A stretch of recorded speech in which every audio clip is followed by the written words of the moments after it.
Istri baru saya menghantar mesej pada malam bulan madunya. Terpaksa pergi awal. Kecemasan keluarga. Kemudian hilang. Saya menghubungi ibunya. Kecemasan apa? Tiada apa-apa. Apabila saya menyemak, cari iPhone saya dan dia berada di apartemen abang saya. Saya memandu ke sana pada pukul 2 pagi dan mengetuk. Apabila abang saya membuka pintu dengan tuala bersamanya di belakangnya. Catatan asal. Saya lelaki berusia 31 tahun berkahwin hujung minggu lalu. 2 tahun bersama. 8 bulan bertunang. Perkahwinan itu indah dan mahal sekali. Ibu bapa saya membayar sebahagian besarnya kerana mereka mahu menjemput separuh negeri. Keluarganya turut serta untuk majlis resepsi. Jumlahnya mungkin mencecah 60,000. Meninggalkan majlis resepsi lewat. Memandu ke resort ini untuk hujung minggu bulan madu kami. Tiada apa yang aneh. Cuma bagus. Sampai di sana sekitar tengah malam. Minum champagne. Semuanya nampak sempurna. Bangun awal untuk menggunakan bilik mandi. Bahagian katilnya kosong. Fikir dia pergi minum kopi. Menunggu. Tiada apa-apa. Semak telefon saya. Teks daripadanya. Sayang, saya minta maaf. Kecemasan keluarga dengan ibu saya. Terpaksa pergi segera. Jangan risau. Semuanya akan baik-baik saja. Selamat menikmati resort ini. Saya akan kembali esok. Sayang awak. Saya terus menghubunginya. Terus ke peti suara sekali lagi. Peti suara. Menghantar mesej bertanya apa yang berlaku. Tiada apa-apa. Menghantar mesej kepada seorang ibu yang menjawab dengan nada normal sepenuhnya. Oh, hai. Apa khabar bulan madu? Tunggu, awak okey tak? Isteri saya kata ada kecemasan dengan awak. Jeda lama. Kecemasan. Kecemasan apa? Saya baik-baik saja. Saya rasa pening. Dia menghantar mesej mengatakan dia terpaksa pergi kerana sesuatu telah berlaku dengan awak. Saya tak tahu apa yang dia cakapkan. Biar saya hubungi dia. Hubungi saya balik cepat. Dia tak menjawab. Ini pelik. Saya duduk di sana cuba memikirkannya. Menghantar mesej kepada sahabat baiknya. Tiada jawapan. Menghantar mesej kepada kakaknya. Tiada apa-apa. Kemudian saya teringat kami menggunakan pelan telefon keluarga. Cari iPhone saya. Semak lokasinya. Sebuah bangunan pangsapuri di seberang bandar. Tidak berhampiran ibu bapanya. Tidak berhampiran mana-mana hospital. Alamatnya nampak biasa. Saya mengambil masa seminit. Pangsapuri abang saya. Bangunan yang sama. Tingkat yang sama. Adik lelaki saya, orang yang membuat roti bakar pelik itu semasa makan malam latihan. Orang yang berkelakuan pelik di sekelilingnya selama berbulan-bulan. Yang saya dapat lihat sedang merenungnya semasa makan malam keluarga. Saya keluar dari hotel dan memandu ke sana. Keretanya berada di tempat letak kereta. SUV putih baharunya yang baru kami beli bersama. Duduk di dalam kereta saya sambil memproses. Berharap untuk penjelasan, tetapi saya tahu jauh di lubuk hati saya sudah tahu. Pergi ke apartemennya. Terdengar suara-suara dari dalam. Ketawa diketuk kuat. Ketawa berhenti. Pintu terbuka sedikit. Abang saya hanya bertuala. Rambut basah. Kawan, apa yang awak buat di sini? Apa yang saya buat? Apa yang dia buat di sini? Siapa? Keretanya ada di tempat letak kereta awak. Cari iPhone saya. Kata dia ada di sini. Di mana dia? Dia cuba menutup pintu. Saya memasukkan kaki saya ke dalamnya. Abang, awak perlu pergi. Bergerak. Tolak dia. Di sana dia berada di sofanya memakai salah satu kemeja tinya dan apa yang kelihatan seperti seluar dalam perkahwinannya. Memegang kopi. Dia menjadi pucat. Letakkan cawan itu. Sayang, saya tidak dapat jelaskan. Jelaskan. Meninggalkan bulan madu kita untuk berada di sini. Tolong. Abang saya memegang lengan saya. Kawan, tenang. Tolak dia pergi. Berapa lama? Diam. Berapa lama? Dia mula menangis. 6 bulan. Ia baru sahaja berlaku 6 bulan. Kami bertunang 8 bulan lalu. Jadi, sepanjang pertunangan kami, sepanjang perancangan perkahwinan, kemudian awak meninggalkan malam perkahwinan kami untuk datang ke sini. Abang saya melangkah di antara kami. Lihat, perkara-perkara ini berlaku. Kami jatuh cinta. Tiada yang pribadi. Saya ketawa. Tiada yang pribadi. Awak meniduri istri saya. Orang ramai tidak dapat menahan diri daripada siapa yang mereka jatuh cinta. Kami mempunyai hubungan ini. Diam. Awak tidak jatuh cinta padanya. Awak mahu mengambil sesuatu daripada saya. Dia berdiri. Itu tidak benar. Apa yang kita ada adalah nyata. Apa yang awak dan saya ada adalah baik. Tetapi bukan ini. Baik. Kami baru sahaja berkahwin 3 hari lalu. Awak telah berjanji di hadapan semua orang. Saya tahu. Saya minta maaf. Tetapi saya tidak boleh hidup dalam pembohongan. Saya sayangkan dia. Jadi, awak berbohong sepanjang perkahwinan. Biar ibu bapa saya membelanjakan 30.000 untuk perkahwinan yang awak tahu palsu. Dia kelihatan jengkel. Saya tidak tahu apa lagi yang perlu dilakukan. Semua orang teruja. Saya tidak boleh membatalkan begitu sahaja. Jadi, rancangan awak adalah apa? Kahwin dengan saya. Lepas tu pergi dengan segera. Abang saya bersuara.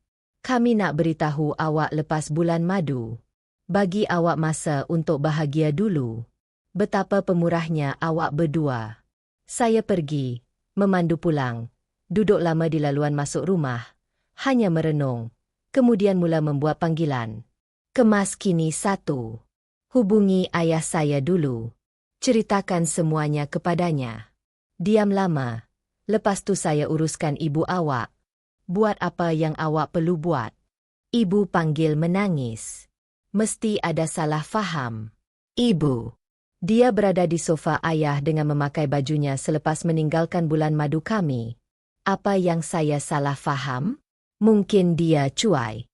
Mungkin dia perlukan nasihat selama 6 bulan. Lagi menangis. Macam mana dia boleh buat macam ni pada awak? Hubungi peguam perceraian. Dapat panggilan balik dengan cepat. Jelaskan situasinya. Berita baik. Awak belum lama berkahwin. Berita buruk. Perkahwinan itu dikira sebagai hadiah secara sah. Tak boleh dapat balik tu. Tapi rumah, akaun bank, apa sahaja atas nama awak, kita boleh lindunginya. Datang pagi Isnin. Hubungi ayahnya. Dia patut tahu. Nak, saya tak tahu nak kata apa. Kami akan bayar balik kos perkahwinan awak. Ini bukan soal wang. Namun, anak perempuan saya yang buat macam ni. Saya membesarkannya dengan lebih baik daripada ini. Istri saya cuba menelefon sekitar.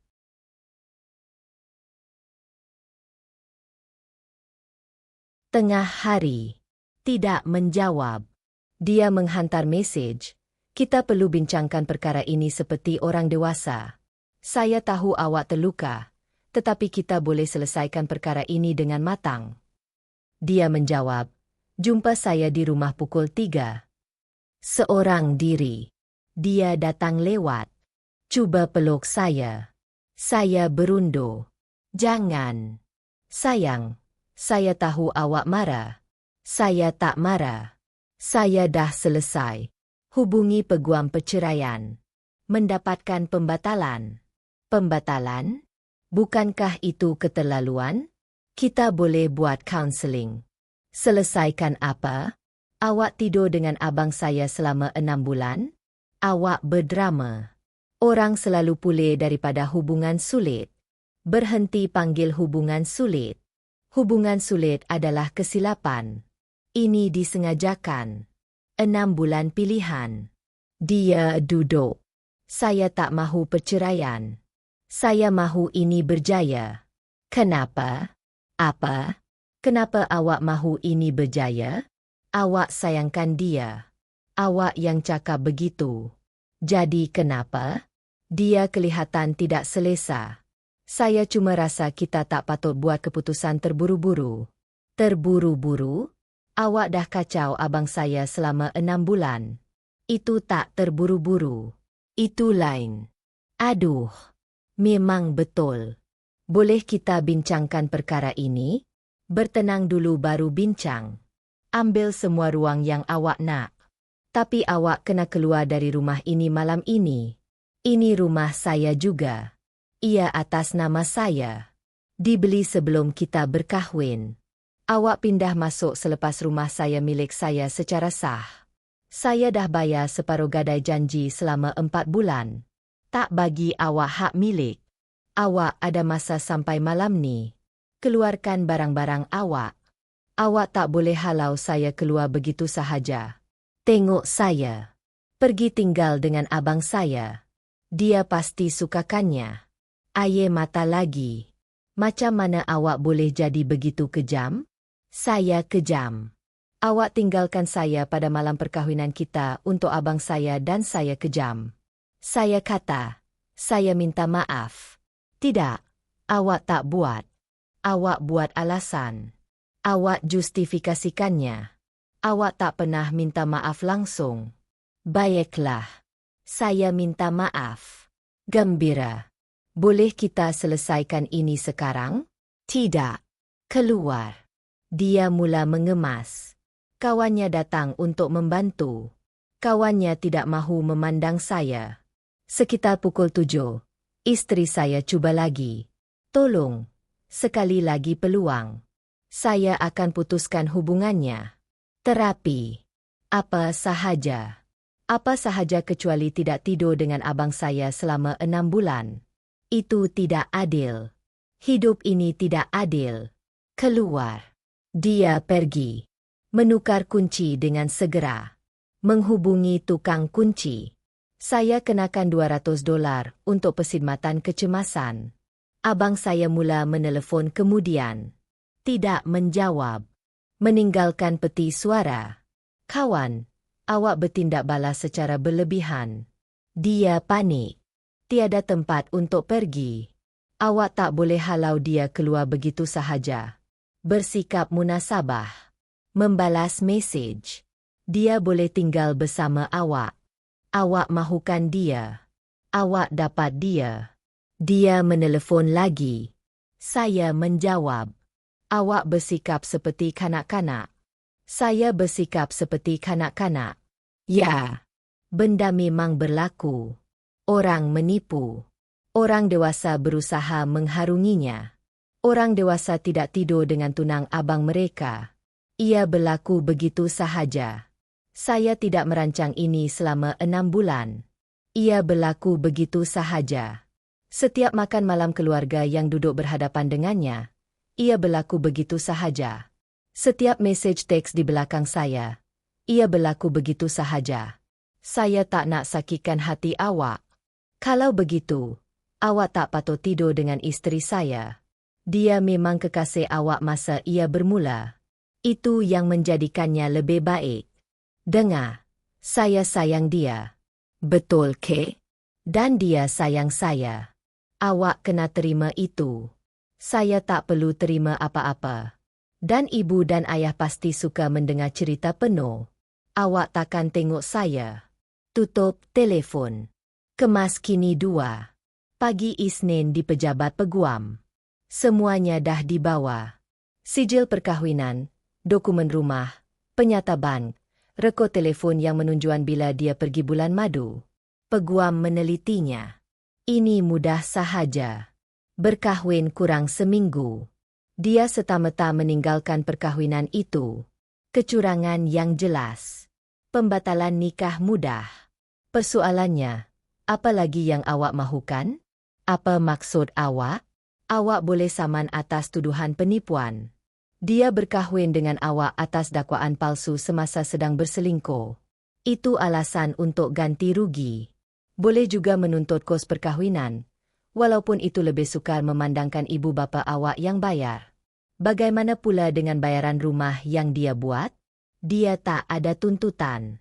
Rumah itu milik awak. Dia tiada dalam surat ikatan. Awak memilikinya sebelum perkahwinan.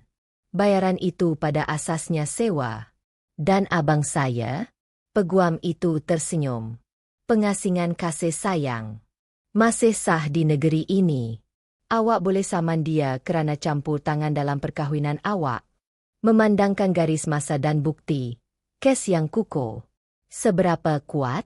Cukup kuat. Saya akan menerimanya secara kontingensi. Yang bermaksud saya rasa kami akan menang. Menyaman abang saya sendiri terasa nuklear. Tetapi dia telah tidur dengan isteri saya selama 6 bulan. Datang ke majlis perkahwinan saya mengetahui apa yang telah dia lakukan. Lakukannya.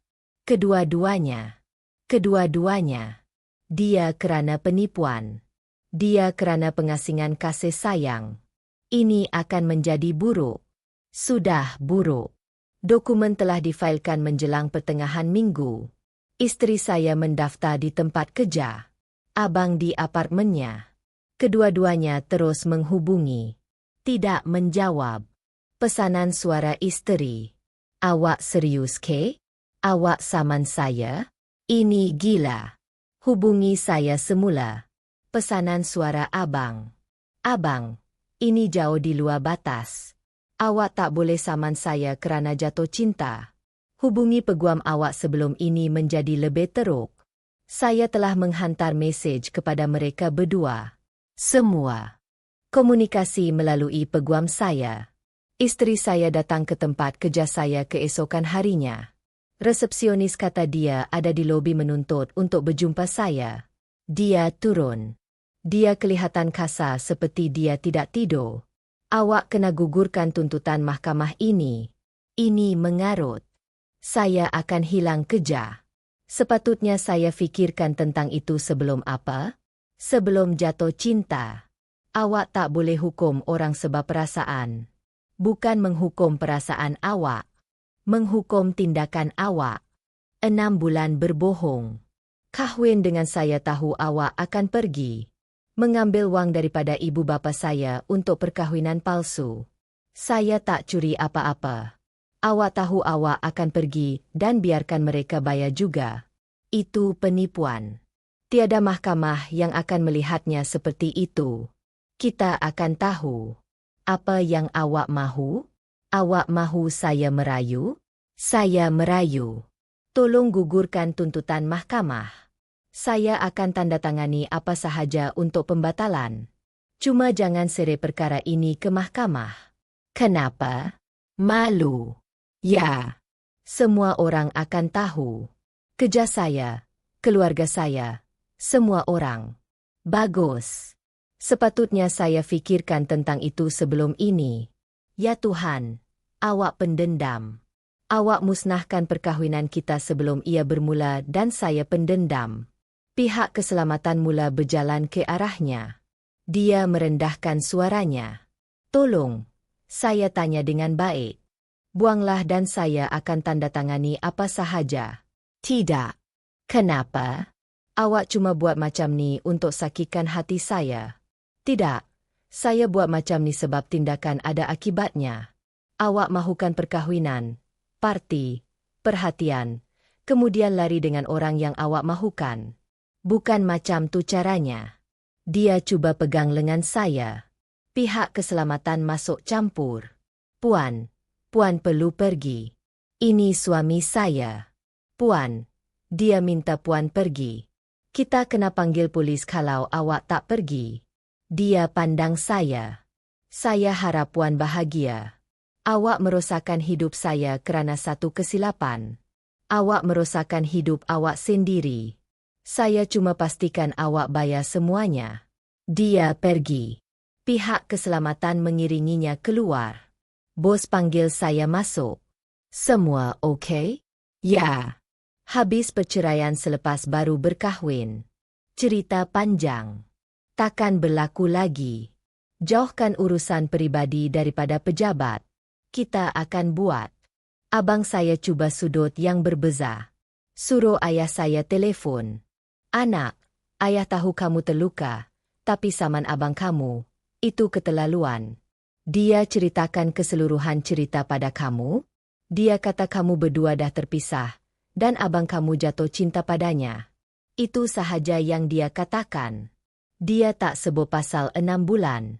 Bahawa dia datang ke majlis perkahwinan saya tahu abang saya pergi bulan madu kami pada pukul 3 pagi untuk bersamanya. Diam. Ayah. 6 bulan. 6 bulan. Sepanjang petunangan. Dia buat roti bakar tu di majlis makan malam latihan sambil tahu apa yang dia dah buat. Lebih banyak diam. Saya perlu hubungi kamu balik. Ayah telefon abang saya. Tidak. Sebab abang saya telefon sambil menjerit. Awak beritahu ayah? Awak bergurau ke? Awak buat keluarga ni menentang saya. Awak sendiri yang buat macam tu. Awak musnahkan keluarga kita pasal ni. Saya tak musnahkan apa-apa. Awak tidur dengan isteri saya. Awak musnahkannya. Berhenti panggil dia isteri awak. Awak baru berkahwin. Kita dah berkahwin. Itu penting dan semua orang akan tahu apa yang awak buat. Awak cuma cuba malukan saya. Saya cuma cakap benda yang betul. Kalau itu mengaibkan awak, itu terpulanglah pada awak. Dia meletakkan telefon. Ibu telefon beberapa minit kemudian. Macam mana dia boleh buat macam ni? Macam mana kedua-duanya boleh? Entahlah. Ibu. Ibu membesarkannya lebih baik daripada ini. Bukan pada ibu. Perkahwinan itu. Ibu nampak sangat gembira dan sepanjang masa. Ibu tahu. Apa yang boleh saya buat? Tiada apa-apa. Cuma tiada apa-apa. Kita putuskan hubungan dia. Ayah dan saya sampai dia betulkan semua ini. Ibu tak perlu. Ya, memang perlu. Ibu bapanya juga menelefon. Ayah meminta maaf. Ibu cuba mempertahankannya. Dia masih anak perempuan saya. Dia buat silap. Saya faham. Perlu ke awak saman? Itu nampak keterlaluan. Dia buat penipuan. Kahwin dengan saya sebab tahu dia akan pergi untuk abang saya. Ibu bapa saya bayar 30,000 untuk pembohongan. Kami juga menyumbang. Kami bayar untuk majlis resepsi. Lepas tu saman dia sendiri. Saya takkan tinggalkan apa-apa. Awak kejam. Dia kejam dulu. Ibunya meletakkan telefon. Ayah telefon balik kemudian. Jangan pedulikan dia. Dia marah. Apapun nilainya, anak perempuan saya berhak mendapat apa yang akan datang. Terima kasih. Dan saya bersungguh-sungguh. Kami akan membalas apa yang kami mampu untuk perkahwinan ini. Anda tidak perlu. Ya, kami memang melakukannya. Ini sebahagiannya salah kami. Kami membesarkannya untuk berfikir bahawa dia boleh melakukan apa sahaja tanpa akibat. Masa dia belajar secara berbeza. Kemas kini ketiga. Saman diteruskan. Isteri cuba memecatnya. Hakim menafikannya. Abang cuba menyelesaikannya. Saya menolak. Penemuan itu kejam. Semua teks, rekod telefon, semuanya. Peguam menemui mesej yang bermula 7 bulan yang lalu, bukan 6 bulan. Mereka telah bercumbu sebelum perkara fizikal bermula. Mendapati abang saya berada di apartmen kami semasa saya bekerja. Berkali-kali. Mendapati mereka telah bercantum di katil kami. Mendapati dia telah berbohong tentang bekerja lewat berpuluh-puluh kali. Lebih banyak saya belajar. Lebih kurang rasa bersalah saya. Tarikh perbicaraan ditetapkan untuk beberapa bulan lagi. Sementara itu, pembatalan kes diluluskan. Penampilan mahkamah paling mudah pernah berlaku. Hakim melihat bukti, memandangnya, menggelengkan kepalanya, dan mengabulkannya. Dia cuba bercakap dengan saya di tempat letak kereta selepas itu. Jadi, itu sahaja. Kita sudah selesai. Kita sudah selesai sejak awak meninggalkan bulan madu. Saya harap awak baru sahaja bercakap dengan saya. Betul tak? Cakap pasal apa? Kenapa awak marah sangat? Kenapa awak tak boleh maafkan saya? Awak bergurau. Saya serius. Saya buat silap. Orang buat silap. Berhenti menganggap kesilapan. Kesilapan adalah kemalangan. Mengundur kereta adalah satu kesilapan. Melupakan ulang tahun perkahwinan adalah satu kesilapan. 7 bulan bersama abang saya bukanlah satu kesilapan. Ia adalah pilihan yang disengajakan. Baiklah, saya telah membuat pilihan yang buruk. Tapi awak berlagak macam saya raksasa. Awak meninggalkan saya pada malam perkahwinan kami untuk tidur dengan abang saya. Ya, agak. Ya Tuhan. Awak mustahil. Saya cuba meminta maaf. Saya cuba membetulkannya. Awak hanya mahu menghukum saya selama-lamanya. Saya tak mahu menghukum awak selama-lamanya. Saya mahu awak menghadapi akibat sebenar untuk sekali ini. Saman itu adalah akibatnya. Tidak cukupkah itu? Tidak. Dia pergi. Tak bercakap sejak itu. Abang cuba berdamai sekali. Muncul tanpa diundang. Kita perlu bercakap seperti orang dewasa. Tidak. Kita tidak. Kita adik-beradik. Keluarga. Kita boleh lalui ini. Tidak. Kita tidak boleh. Kenapa tidak? Kerana awak tidur dengan isteri saya. Datang ke majlis perkahwinan saya dengan mengetahuinya. Berbohong di depan mata saya selama berbulan-bulan. Termaksiat kerana abang awak sendiri. Awak tak minta maaf pun. Awak cuma marah sebab awak tertangkap. Itu bukan.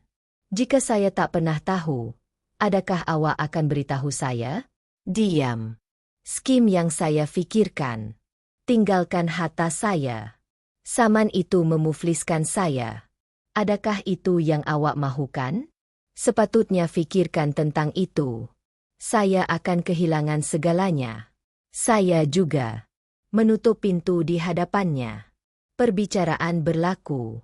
Kes penipuan isteri selesai saat akhir. Peguamnya meyakinkan perbicaraannya akan menjadi lebih teruk. Dia membayar saya 15,000. Tidak cukup untuk menampung perkahwinan. Tetapi ada sesuatu. Kes abang telah dibicarakan. Peguamnya berhujah undang-undang pengasingan kasih sayang sudah ketinggalan zaman. Peguam saya menunjuan garis masa. Teks bukti. Juri berbincang selama beberapa jam. Keputusan 75,000. Abang kalah. Cuba merayu. Ditolak. Dia terpaksa membayar. Terakhir saya dengar, dia bekerja 2 pekerjaan untuk membayar penghakiman. Isteri saya berpindah balik bersama ibu bapanya. Mereka tidak lagi bersama. Tekanan akibat tuntutan mahkamah telah menamatkan cinta mereka yang besar. Ibu bapa saya masih tidak bercakap dengannya. Ayah berkata mungkin dalam beberapa tahun jika dia menunjukkan penyesalan yang sebenar. Tetapi setakat ini hanya dendam. Bagi saya pula, berpindah, menjual rumah, membeli tempat yang lebih kecil di kawasan lain, bermula semula sepenuhnya. Adakah saya menyesal dengan tuntutan mahkamah itu? Kadangkala ia juga menyebabkan saya kerugian wang. Yuran guaman tidak murah. Sebahagian daripada diri saya tertanya-tanya, adakah saya patut pergi begitu sahaja? Tetapi kebanyakannya tidak. Mereka fikir mereka boleh melakukan apa sahaja tanpa akibat. Berbohong, menipu, memusnahkan keluarga, dan teruskan hidup. Mereka salah. Bekas kekasih saya menghubungi saya baru-baru ini, berkata dia berada di tempat yang lebih baik dan mahu meminta maaf dengan sewajarnya. Belum menjawab. Bukan kerana saya marah. Saya tidak. Saya baru sahaja selesai. Bab itu sudah ditutup. Seseorang bertanya sama ada saya akan memaafkan mereka. Mungkin suatu hari nanti. Tetapi pengampunan tidak bermakna perdamaian. Bukan bermaksud membiarkan mereka kembali. Cuma bermaksud melepaskan kemarahan. Sampai di sana perlahan-lahan.